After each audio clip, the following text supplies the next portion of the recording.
भाग्यशाली आहे की मला हा विशिष्ट आरसा मिळाला. आता जेव्हा हवं तेव्हा मी माझी सुंदरता पाहू शकतो. एक लाजरा साजरा मुखडा चंद्रवाणी फुलला ग. एक लाजरा साजरा मुखडा चंद्रवाणी अरे वा, फुलला ग. बढिया. काय सूर आहे, काय ताल आहे. आहा, किती मूर्ख रे तू. आम्ही कोल्हे फक्त ओरडा करत नाही, पण गाणं पण गातो. काय कळलं ना? पहिले तर मी याच्याही पेक्षा चांगलं गायचो, पण आधी सारखं आजकाल माझ्या आवाजात कंपन राहिलं नाही. कंपन तर आवाजात येईलच. तुम्ही आधी पाण्यात उलटे उभं राहून रियांतर करा ना. रियान नाही, रियाज. कोण आहे हा ज्याला कलेची काही भावनाच नाही? माझा मुलगा आहे. ह्याला तुमचा शिष्य बनवायला आणलंय. माझा शिष्य बनवायला? हो, तुम्ही फक्त नाही नका म्हणू. हा महापेक्षा महाआळशी आहे. ह्याला हुशार बनवायला तुमच्यासारख्या महाबुद्धिमान आणि चतुर व्यक्तीची गरज आहे. तुमच्या बुद्धिमत्तेबद्दल आणि हुशारकीबद्दल पंचतंत्र कथेमध्ये खूप ऐकलंय. हा, पंचतंत्रच्या कथा मीही खूप वाचल्यात. पुढच्या वेळेस एक कॉपी घेऊन येशील, कळलं? काय? कॉफी घेऊन यायची कॉफी नाही, पंचतंत्र कथेची कॉपी. तुला ऐकू नाही येत का? कॉपी जितक्या हव्या तितक्या आणून देईल, पण माझ्या मुलाला तुमच्यासारखं हुशार बनवा. ते तर मी निश्चितच करील. अरे माकड भावा, तुला माहिती आहे? मला काही नाही माहित. काय आहे? 12 वर्ष नळात टाकलेल्या एका कुत्र्याच्या वाकड्या शेपटीला देखील सरळ केलाय या कोल्होबा वैद्यनी. वा, काय चमत्कार आहे. त्याला सरळ करायला लोखंडाची छडी लावायची होती ना. सोडून द्या गुरुजी, लहान आहे ना. त्याचप्रमाणे जंगलाच्या नदीमध्ये 101 वेळा आंघोळ घालून काळ्या कुट्ट कावळ्याला देखील चक्क गोरा पान केलाय मी. वा, मानलं तुम्हाला. या कावळ्याला गरम पाण्यात टाकून गोरं केलं होतं का? माफ करा गुरुजी, मी म्हंटल होतं ना, हा खूप मस्तीखोर आहे. तुम्ही जरा याला सांभाळून घ्या. मनोविज्ञानाच्या मदतीने ह्याला सुधरवा. तुमची सहनशीलता आणि ज्ञान त्याला प्रदान करा. माफी? अगदी आताच माझी सहनशक्ती चकनाचूर झाली आहे. गुरुजी, आमच्यावर दया करा. आपल्या पोराबद्दलचं तुझं दुःख मी समजू शकतो. हिम्मत ठेवून जा. छोटू बंदरला माझ्या सोबत ठेवून एक चतुर शिष्य बनवायची जबाबदारी मी घेतो. काय बाबा, तुम्ही जाताय? नाही, मी नाही राहणार. थांबा, मी पण येतो. बंदर भाऊ, जा लवकर. कुत्र्याची शेपटीच तर माझ्यासाठी गवतासारखी आहे, आणि तुझी शेपटी तर, अरे इथे ये ना बाबा. काम करून कंबरच मोडली. सकाळी सकाळी खूप सारं काम देऊन वैद्यांकडे गेलेले कोल्हे गुरुजी थेट संध्याकाळी उगवतात. हे पण नाही विचारत की मी वेळेवर जेवलो आहे की नाही. हे सगळं माझ्या बाबांमुळे झालंय. मी थोडाच तर मस्तीखोर होतो. इथे सोडायची काय गरज होती मला? घरी असलो असतो तर कामाव्यतिरिक्त खेळलो पण असतो खूप. काय रे छोटू बंदर, काम केल्याशिवाय स्वप्न बघत बसलायस का? कोल्हे गुरुजी, पूर्व जंगलात हरणाच्या शिंगांना औषध लावायला गेलेले तुम्ही आता परत येताय? पूर्ण 2 आठवडे औषध लावून सुद्धा हरणाच्या शिंगांचा विकास काही थांबला नाही. म्हणून शिंग उखडून टाकून तिथे लाकडाच्या 2 फांद्या लावून टाकल्या. आता हरणाचे शिंग वाढणार नाही. तर हे काय, हरणाचे उपटलेले शिंग आहे तुमच्या हातात? हा, हे विकू तर खूप पैसे मिळतील. तुझा आणि याला आत ठेवून दे. ठीक आहे. हे काय गुरुजी, या कालचेच्या बरणीत खाण्यासाठी काही आहे का? तुला तर बस खाण्याचीच चिंता आहे. मी जे सांगितलं आहे ते कर. करतो. लोभीला कळायला नको की या बरणीमध्ये खजूर आहेत. काय स्वाद आहे. हरणाची गुरुदक्षिणा तर खूप छान आहे. काय मस्त.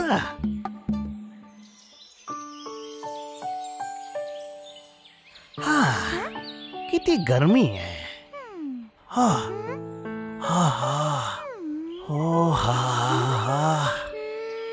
काय असेल या काचेच्या बरणीत? कदाचित खीर असेल ना? काय रे, बरणी पाहून तुझ्या तोंडाला पाणी सुटतंय?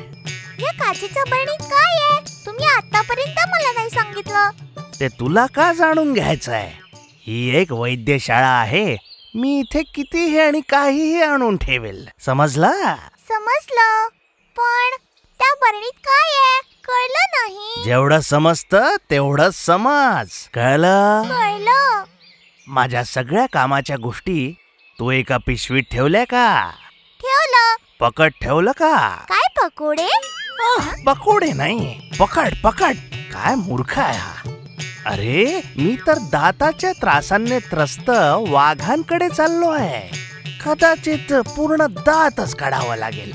असं असेल तर एक नख पण उखडून घेईल मी. त्याच्याच तर साठी आहे ही. पकड पिशवीत ठेवली.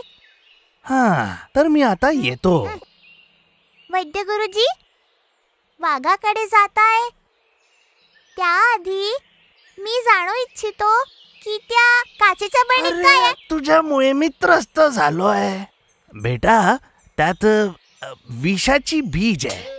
विषाच्या इलाजासाठी औषध बनवायला आणल्या होत्या. त्याला हात नको लावूस. अरे देवा, ते विष असेल तर मला नाही जायचं त्याच्याजवळ. तर मी येतो. विषाची बीज खाऊ नको. नाही बाबा, मी नाही खाणार. मला ते सगळं नाही आवडत.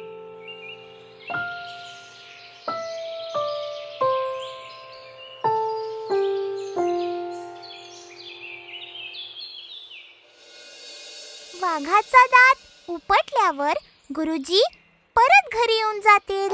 मला हे समजत नाहीये की ते विषारी बीज का बरं आणलंय. त्याने विषाचा उपचार कसा होईल काय माहिती.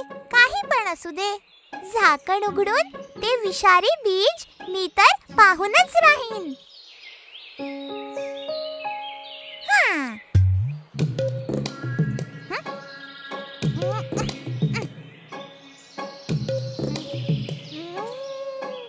खजुरांचा रसरशीत सुवास पहा बरं. हे तर खजूरच आहे. मला मूर्ख बनवायला गुरुजींनी याला विषारी बीज सांगितलं. मला न देता स्वतःच सगळे खजूर संपवण्याची युक्ती बनवली होती. मी तर आता हे सगळंच फस्त करीन. आहा, किती चविष्ट आहे. आजचा दिवस तर माझ्यासाठी भाग्यवान आहे.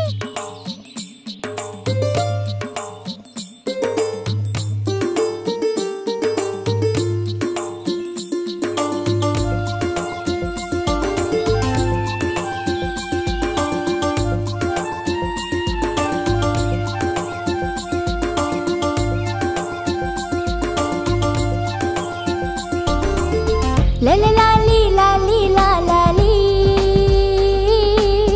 la la li la li la la li la la la li la li la la li la la li la li la la li.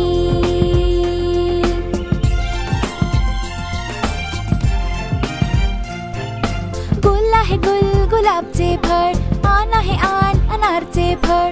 काय आहे कुठे खजूरचे फळ. तिंदग दोन खजूरचे फळ. गुल आहे गुल गुलाबचे फळ.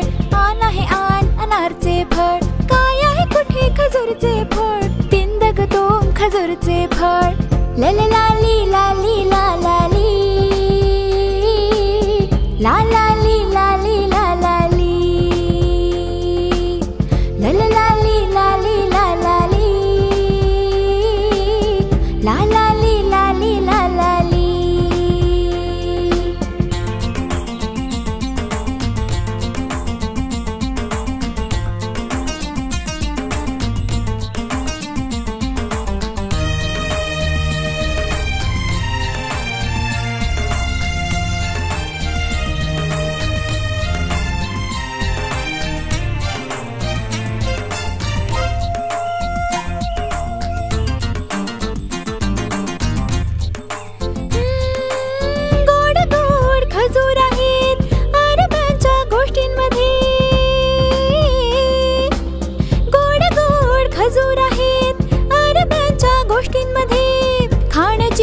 इच्छा आहे ज्यांना जवळ या ना, तुम्ही माझ्या जवळ या.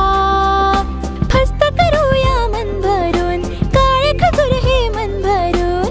लाली लाली लाली लाली, लाली लाली लाली, लाली लाली लाली लाली, लाली लाली लाली. गुल आहे गुल गुलाबचे फळ, आन आहे आन अनारचे फळ. काय आहे कुठे खजूरचे फळ, तीन दगदोम खजूरचे फळ. गुल आहे गुल गुलाबचे फळ, आन आहे आन अनारचे फळ. काय आहे कुठे खजूरचे फळ, तीन दगदोम खजूरचे फळ. लाली लाली लाली लाली, लाली लाली लाली, लाली लाली लाली लाली, लाली लाली लाली.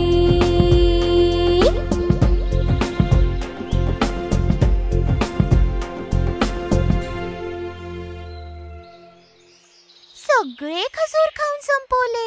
जेव्हा वैद्यजी येतील तेव्हा काय होईल? काहीतरी युक्ती केलीच पाहिजे.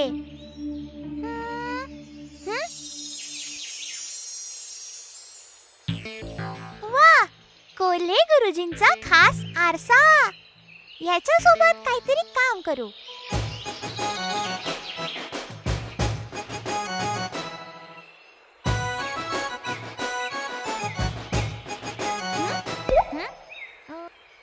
हा हा.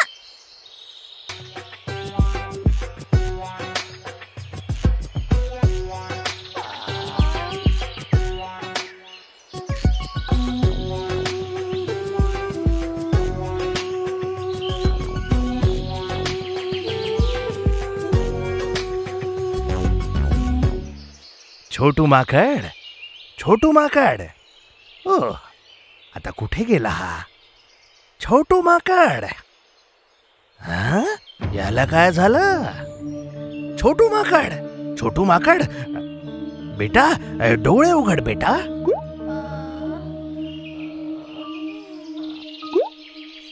गुरुजी, माफ करा, चूक झाली. तुला काय झालं बेटा? गुरुजी, मला माफ करा, माझ्याकडनं चूक झाली. काही हरकत नाही, तू लहान आहेस ना, मी तुला माफ केला. पण सांग तर खरं, गुरुजींचा तो खास आरसा माझ्याकडून खाली पडून फुटून गेला. हा? माझा विशिष्ट आरसा तुटून गेला. ए देवा, आता मी सकाळ संध्याकाळ कशी माझी सुंदरता पाहणार? तू सगळ्याचं सत्यानाश केलायस. तुम्ही आल्यावर हे सगळं बघून मला रागवाल आणि श्राप द्याल, म्हणून मरण्यासाठी मी ते सगळे विषारी बीज खाऊन टाकले. ते पण तू खाल्ले? हे देवा, माझा हाल बेहाल झाला. सगळे तर नाही खाल्लेस ना, थोडे तर उरले असतील ना. जीव द्यायला म्हणून मी ते पूर्ण संपवले. तुझ्या आता मला श्राप नका देऊ गुरुजी. ओ छोटू माकड, हे सगळं माझ्या चुकीमुळे झालंय. जर मी तुला खरं सांगितलं असतं की ते खजूर आहेत, तर तू माझ्यासाठी थोडे तरी वाचवले असतेस. आपल्या स्वार्थीपणामुळे मी त्याला विषारी बीज म्हणून तुला सांगितलं, म्हणून मला हे खजूर खायला नाही मिळाले. यानेच मी एक धडा शिकलो. खोटं बोलून चांगलं फळ कधीच मिळत नाही. मला माफ करा गुरुजी, तुमचा खास आरसा. अरे ठीक आहे छोटू माकड, एक चांगला मित्र विशिष्ट आरशासारखाच असतो.